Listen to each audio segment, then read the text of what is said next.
ఈ రోజుల్లో ఒక బిడ్డను పెంచడమే యుద్ధంలా మారింది. మిల్క్ పౌడర్ నుంచి స్కూల్ ఫీజు వరకు అన్ని ఫైర్లా పెరుగుతున్నాయి. పేరెంట్స్ పిల్లల ఫ్యూచర్ కోసం పరిగెడుతున్నారు. ఎంత కష్టపడినా చాలని జీతాలు. ఇలాంటి సమయంలో 3వ బిడ్డ పుడితే 30,000, 4వ బిడ్డ పుడితే 40,000 అని ప్రభుత్వం చెబుతోంది. కానీ ప్రజలు అడిగేది ఒక్కటే, పుట్టినప్పుడు ఇచ్చే అమౌంట్ కాదు సార్, పెరిగే వరకు ఉండే సపోర్ట్ ఎక్కడ?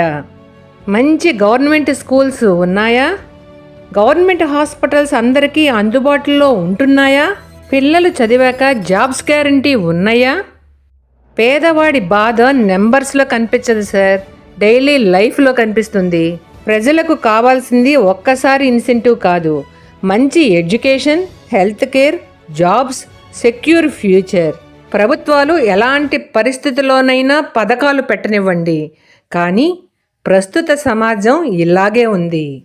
పెంచడానికి 2వ బిడ్డకే ధైర్యం లేనప్పుడు పథకాల కోసం 3వ బిడ్డని లేకపోతే 4వ బిడ్డని కంటారా? మరి మీరేమంటారు?